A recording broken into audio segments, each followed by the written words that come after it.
Assalamualaikum warahmatullahi wabarakatuh. Selamat datang. Oke, ini video ketiga apa saja yang telah terjadi selama ini. Di video pertama yang aku upload tuh, aku baca komennya semua banyak sekali yang nyalahin gua. Kerja nggak profesional lah, kerja lu bertahun-tahun salah-salah terus, wajar lah dimarahin lah apa. Pokoknya hampir 80% semua memojokkan diriku. Oke. Aku memang di video itu menempatkan diriku di posisi salah ya. Karena aku juga tahu batasan sampai mana aku boleh bercerita tentang hal-hal yang sensitif. Aku juga nggak mungkin menceritakan kejelekan bos muda, keburukannya dia seperti apalah ya. Itu tetap keep secret ya, cuman gua yang tahu. Itu karena gua nggak mau namanya dia juga, karena dia sahabat gua, gimana pun marahnya dia, gimana pun cara dia ke gua masih berpikir dia itu sahabat gua, pasti gua bakalan baikan lagi sama dia. Dan nggak mungkin gua udah jelekin dia, ceritakan keburukannya dia, tahu-tahu gua balik lagi jadi best friend gitu kan, malu sendiri gua kan. Dan alhamdulillah di part 2 nya gua memang sudah baikan sama bos muda. Gua udah seperti biasa, kerja seperti biasa, cuman gua nggak terlalu seperti sebelumnya. Jadi gue sekarang fokuskan kerja tanpa berbicara hal-hal yang sia-sia. Walaupun dia sering ngajak gue ngomong setiap kali kerja atau apa, tapi gue harus tempatkan diri gue. Gue jangan sampai terlena, gue harus kerja-kerja. Jadi gue bicara bareng dia itu pribadi itu pas jam istirahat sekarang. Gue pengen dia ngelihat perubahan gue setelah apa yang dilakukan ke gue. Jadi kita sudah biasa doang sekarang, sampai kemarin dia ngajak gue, ayo kita pergi makan bareng, ayo apalah gitu. Sebenarnya gue masih canggung ya, masih gimana ya, aku bilang entar dulu ya, masih canggung gitulah ya, namanya baru habis ada masalah kan. Gue nggak tahu kalau dia mungkin dia udah biasa. Oke, kita nggak bahas itu sekarang.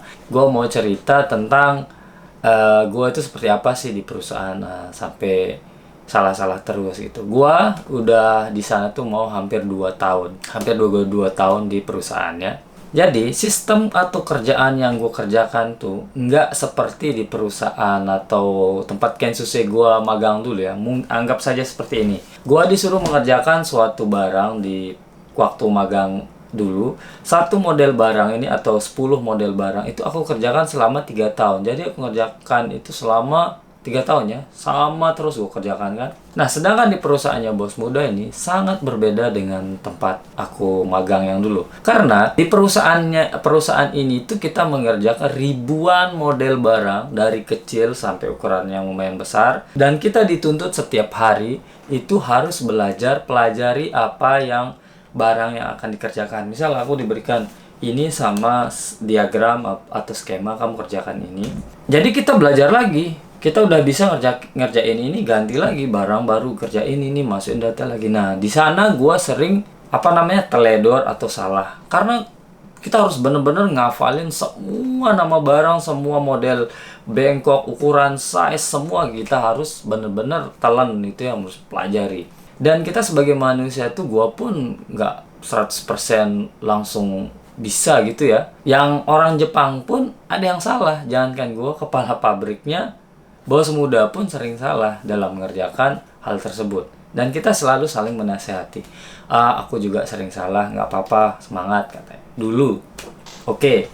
Namun karena kemarin udah naik jabatan, mungkin agak gimana gitu ya. Lebih menekankan ke gua. Jadi contohnya seperti ini ya. Selama 2 tahun itu, gua nggak mungkin salah kerjanya tiap hari ya. Mungkin dulu salah-salah tulus kerja gitu tiap hari. Enggak lah, dalam 2 tahun itu dihitung beberapa kali lah salah ya. Dan mungkin yang komen di video itu nganggap gue sering salah, nggak becus apa enggak. Mungkin gue nggak gitu lah. Gue nggak segoblok itulah kalau kerja ya. Gue cerita sedikit di sini. Kenapa juga kemarin itu waktu bos muda agak banyak ceramah ke gue, itu bukan mutlak kesalahan gue ya. Bukan semua miss dari gue, bukan. Jadi sistemnya gini ya. Jadi di perusahaan, selama gue udah kerja di perusahaan ini, bisa dibilang lebih 20 orang sudah berhenti kerja di perusahaannya. Kita hitung yang mengundurkan diri lah, yang macam-macam lah gitu kan. Gue pernah cerita di video sebelumnya, orang Jepang dikit ditegur, dikit ngundurin diri, dikasih tahu dikit ngundurin diri, cara kerjanya agak capek dikit ngundurin diri. Banyak sekali yang ngundurin diri di perusahaan ini ya. Tapi gue cuekin itu, gue gue pikirkan diri gue sendiri. Karena seringnya gonta-ganti karyawan, misal gue posisikan ngebengkokin besi, ngebungkus atau ngirim paketan, finally apa yang finishing terakhir, ngecek terakhir itu sering ganti-ganti. Jadi yang baru datang masuk, baru karyawan baru sebulan kerja berhenti, baru 2 bulan kerja berhenti. Nah, yang ngecek itu seharusnya yang lebih detail kayak dulu waktu zaman pertama gue masuk itu, yang ngecek itu bener-bener profesional ya. 1 tahun udah bener-bener pro. Jadi dia apapun salah gue atau salah semua yang dikerjakan orang, dia tahu, dia balikin ke sebelum dikirim ke klien, pelanggan, dia tahu di packingan itu rusak, baru diperbaiki. Tapi karena orang baru, karyawan baru yang masih belajar, dia nggak tahu kalau ini posisinya salah, dikirimnya ke klien. Jadi yang kena semprot gua, nggak mungkin disemprot yang packing karena masih belajar. Ya oke, gue bilang. Dia juga bilang ke gua, ya begitulah gua atau kita yang kadang kita nggak konsentrasi, kadang lupa, pokoknya banyak lah. Oke, gue cerita tentang bapaknya. Finally, waktu gue ada masalah kemarin, gue bener-bener stres. Banyak yang anggap gue baper atau apalah. Kalian nggak tahu posisinya kita digituin sama sahabat kita ya. Berusaha untuk merubah diri gue, berusaha untuk mengubah pola pikir gue kalau dia itu atasan gue, dia itu bos gue, dia bukan teman gue. Hilangkan pikiran dia itu bukan sahabat gue. Gue berusaha berpikir seperti itu. Tapi gue nggak bisa langsung merubahnya sekejap. Gue butuh waktu untuk ngilangin pikiran seperti itu ya. Sehingga kalau dia udah gue anggap sebagai bos gue, semarah apapun dia ngebentak gue, ceramin gue akan merasa fine aja, biasa. Kenapa? Karena dia bos gue. Tapi kalau gue masih pikirkan dia itu sahabat gue, pasti gue merasa sedih, masih sakit hati kita ditegur seperti itu ya. Tapi sekarang gue bener-bener udah lebih ke profesional. Gue udah nggak terlalu barbar dulu lagi lah. Jadi kemarin waktu ada masalah ini, bener-bener pusing, tiba-tiba bapaknya manggil gua ke ruangan. Biasanya kan kita diumumkan di ada speaker, saudara Dian, saudara siapa datang ke kantor katanya. Biasa kan gitu. Tapi hari itu berbeda sekali. Gua kerja di sebelahnya bos muda sama kepala pabrik, gua di tengah. Jadi kita di ruangan gua tuh ruangan orang-orang pro semua ya. Kan Susi bagian di lain kan. Nah, jadi di teleponnya ada kepala pabrik punya handphone kan. Dian katanya. Kepala pabriknya juga teman gua pernah mancing sama dia. Dia teman baik gua. Cuman dia emang dari awal jarang ngomong orangnya. Gua tahu. Nah, walaupun dia ngomelin gua biasa aja karena memang dia nggak terlalu sedekat gua sama bos muda kan. Akhirnya dipanggil gua. Dia dipanggil sama bos di ruangannya. Kata gua. Iya katanya. Di ruang di atas. Gue itu langsung deg-degan. Gue itu udah dak-dik-dik-der. Gue langsung berpikir negatif. Salah gue apa kemarin, padahal nggak ada salah apa-apa. Barang yang mana ya? Gue sambil gue jalan berpikir yang udah enggak gue dimarahin nih. Kalau udah sampai gue dimarahin ini gue nggak tahu nih mau gimana lagi nih. Akhirnya gue naik tangga kan. Deg-degan gue dipanggil padahal belum tahuan, belum diapa-apain juga udah deg-degan ya. Saking mental lagi down waktu itu kan. Gue udah nggak ada teman curhat, nggak ada orang kepercayaan lagi. Tahu-taunya kena tegur sama bos besar lagi. Akhirnya gue naik. Gue cari di tempat ya biasa duduk kan, tempat dia duduk tuh kan biasa ada karyawan lain, staff yang lain. Tapi kali ini dia nggak ada di situ, dia ada di ruangan lain. Berarti kan privacy one by one kayaknya. Wih, tambah pusing gue ini. Jalan gue pelan, dik. Gue pegang pulpen, gue keluarin pulpen. Padahal untuk menetralisir gue ya biar nggak digugup, mainin pulpen, jalan ke ruangan baru. Gue udah habis gue dimarahin. Ini kayaknya ini sejarah gue berakhir di sini, gue bilang. Pas gue masuk ruangan, tok. Gue masuk, disambutnya gue dengan senyuman sambil berkata, Dian, silakan. Kayak nggak ada masalah, kayak nggak ada problem gitu ya. Gue sampai, Dian, ayo silahkan duduk katanya. Gue bengong, gue langsung duduk. Terus di meja itu banyak amplop ya. Di meja banyak amplop, ada nama-nama lagi. Pas gue duduk, berdua aja sama bapak ya. Gue nggak ngomong apa. Hai, gue bilang. Dia bilang gue, ini gaji bulan ini. Gue pusing gue. Ini gaji, gue bilang. Gue saking stresnya ya, saking pusing mikirin kesalahan gue, sampai gue lupa kalau hari itu hari gaji ya. Gue nggak mikirin gaji, nggak mikirin yang penting gue pusing lah. Ini gaji hari ini katanya, bulan ini tuh. Sampai malu gue terima amplop tuh, karena di otak gue salah terus. Arigatou gozaimasu. Gue nggak cek isinya, gue nggak apa, gue terlipat. Terus dikasihnya gue surat lain, amplop gaji lain, surat lain. Ini buat kamu stempel, tanda tangani, kamu bawa satunya kamu kasihkan ke aku besok ya katanya. Gue buka, tulisan kanji semua, nggak ngerti gue. Yang penting nama gue ini dan nominal gaji. Gue lihat sebentar aja gini, gue lipat. Gue nggak ngerti tulisannya itu, yang penting ada gaji. Gue langsung diem.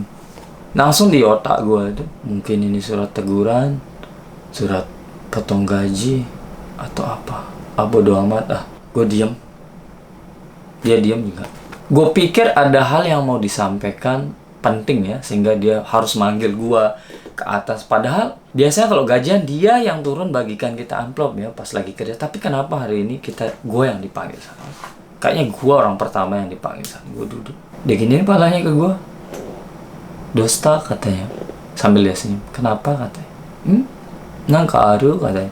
Apa ada sesuatu katanya? Gue tarik napas bingung. Gue bilang, nande, kenapa bapak ndak pernah marah? Gue bilang gitu. Senyum dia jelasin ke gue. Marah kenapa katanya? Aku kan sering salah.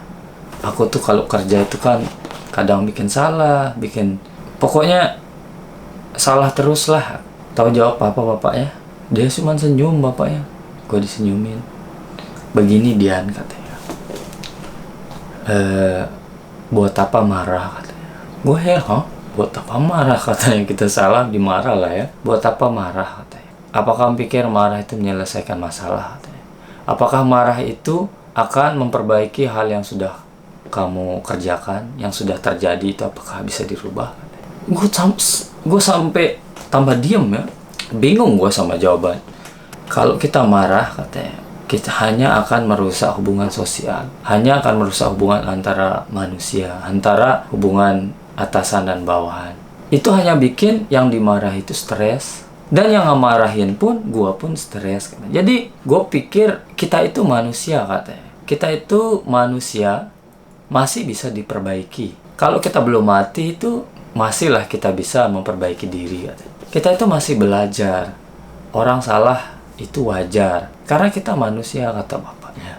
Lah gue udah 2 tahun sini masih aja gue salah kan.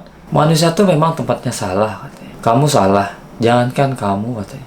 Aku aja yang bos, udah jadi bosnya di sini. Masih gue salah kalau kerja katanya. Itu hal biasa katanya. Tapi kemauan dari diri kita sendiri untuk memperbaiki diri, memperbaiki kesalahan itu harus ada katanya. Jangan menyerah, mental itu harus kuat katanya. Karena gue bilang sama bapaknya, Pak kalau gue salah tuh mental gue down, kerja gue jadi nggak konsentrasi, gue selalu memikirkan kesalahan gue. Tidak perlu seperti itu. Kalau sudah salah ya lupakan, lihat ke depan katanya, fokus sama ke depannya, perbaiki yang kemarin. Gimana sih caranya supaya tidak salah dalam membengkokkan besi? Mungkin aku melihat skemanya, mungkin aku tempel di sebelah kiri, coba tempel di tengah. Mungkin ininya tulisannya kurang besar, coba besarin dikit. Banyak cara untuk memperbaiki diri sendiri. Kita tuh harus belajar katanya. Putus asa tuh nggak boleh, menyerah nggak boleh. Sudah kamu tuh belajar lagi, perbaiki, jangan lemah katanya. Habis itu gue nggak bisa ngomong apa-apa ya. Gue tuh seperti kita yang tadinya, stres kita segini, dengar dia ceramah langsung gue down ya. Diam gue. Gue betah ngomong sama bapaknya 1 jam lebih diajak gue ngomong. Kita ngomong tuh betah denger dia ceramah itu. Gue seneng denger dia ceramah ya. Karena waktu jam kerja gue nggak boleh diem kan, gue harus kerja. Arigatou gozaimasu, gue bilang. Gue akan coba merubahnya, gue akan semangat belajar. Gambatin nih katanya, jangan putus asa, semangat katanya. Iya, gue bilang. Terima kasih gajinya. Nanti panggilin yang lain ya, mau kasih gaji ini lagi. Jadi gue panggil yang lain untuk kasih gaji. Gue panggil yang lain, gue turun. Gue kepikiran omongan bapaknya. Bapaknya nggak pernah gue lihat dia marahin gue, nggak pernah. Gue itu orangnya ya, gue kalau salah melakukan sesuatu kesalahan dalam barang, gue langsung kepikiran, tuh gue salah, aduh gimana ini. Jadi gue itu orangnya nggak enakan ya, jadi langsung galau gue kalau salah kerja tuh gimana caranya, aduh gitu ya. Pernah suatu hari gue dulu pernah salah, 1 bak gue salah, isinya itu 200 biji barang, gue salah, seharusnya bengkokin dari sini ya, gue bengkokin dari belakangnya, gue salah. Itu 1 hari gue galau itu. Tapi apa, bapaknya ndak negur gue, cuman dia tahu siapa yang ngerjain ini, Dian. Aduh, gue bilang. Pas gue tahu barang itu salah, gue langsung ke tempat pengepakan barang. Mana barang yang salah kemarin yang gue kerjain? Oh ini, gue lihat banyak kali. Ini bos besar tahu, gue bilang itu. Tahu katanya, tadi dia cek. Wah, ini kalau begini gue harus selesaikan ini, gue bilang. Pagi-pagi gue langsung ke ruangannya. Ini ya, cerita yang udah lalu ya, gue ke ruangannya. Tok, permisi, gue bilang. Masuk gue. Weh, Dian, kata bapaknya. Desta, katanya. Gitu caranya. Kenapa, gimana, katanya. Gengki, katanya. Tapi gue, muka gue murung ya. Desta, katanya. Itu gue bilang.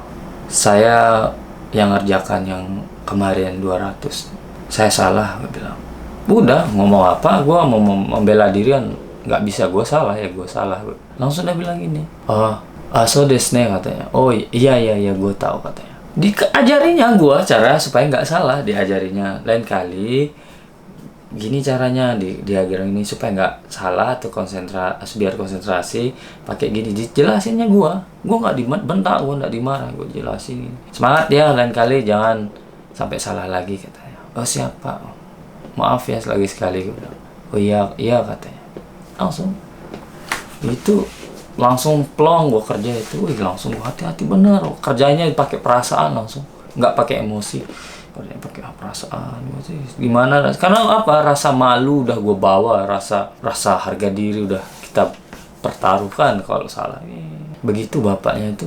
Jadi bapaknya itu nggak perlu marah ya, auranya dia datang aja kalau dia ngomong biasa aja, kita itu sudah seperti orang nggak berkutik lah dibuat kalau dia nasihati itu. Gue heran ya, bapaknya juga salah satu orang yang bikin gue kuat di perusahaan, strong, bikin gue tetap semangat. Kalau gue inget dia dulu waktu nyambut gue pertama kali di perusahaan kerja, gue bener-bener berterima kasih banget sama bapak ini, yang dia ngerekrut gue, yang ngasih izin gue kerja di perusahaannya, hingga gue bisa seperti ini sekarang, bisa bahagiain istri gue. Itu berkat dia juga. Gue ingat bener jasanya dia. Begitu bijaknya bapaknya, sumpah. Gue belum pernah ketemu bos seperti itu.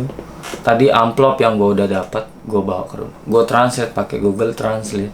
Gaji segini, tahu Google Translate bilang apa? Tidak ada perubahan dalam bekerja. Gue stres langsung, padahal baru habis diceramai sama bapaknya kan, baik-baik. Tapi gue translate, ini kok begini sih, berarti gue nggak ada perubahan. Gue bilang kan, down lagi mental gue. Malu gue kasih lihat istri gue kan, gue berarti nggak becus kerja ini kalau ada surat begini, gue bilang.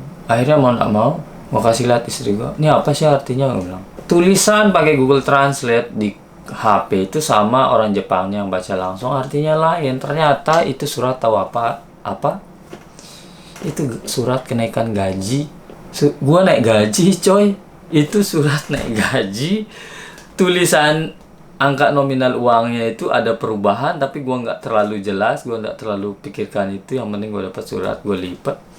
Itu tulisan naik gaji sekian %, dan tulisan di bawahnya itu pekerjaan tidak ada yang berubah atau tidak ada perubahan dalam bekerja. Itu artinya tahu, kerjaan gue yang sekarang itu tetap sama, tapi gaji gue naik. Maksudnya itu bukan tidak becus atau tidak ada peningkatan dalam bekerja. Nah baru itu gue itu dibilang nggak guna di pabrik ya. Tapi gajinya naik sekian persen, status di bawah, tidak ada perubahan dalam bekerja. Gitu cara istri gue nerangin ke gue. Oh itu ya artinya, gue bilang. Iya, kenapa emang? Mau nggak apa-apa, gue udah berpikir negatif sama surat. Langsung gue smile, gue langsung senang ya. Berarti gue dinaikin gaji nih sama bapak bos besar ini. Terus wah, berarti gue diakui dong ini, berarti gue hebat di perusahaan ini. Wah, gue bilang senang banget gue itu. Salah translate gue, ternyata gue kenaikan gaji, men. Alhamdulillah gue naik gaji. Berarti intinya kalau kita nggak naik gaji atau gaji kita dinaikin, berarti kita diakui di perusahaan itu. Kita itu skill kita bagus. Cuman kalau salah, semua pasti salah. Karyawan semua pasti salah. Kalian pun semua pasti juga salah dalam. Nggak mungkin 100% langsung bisa. Oke, thanks guys buat dengerin sharing-sharing gua. Assalamualaikum warahmatullahi wabarakatuh.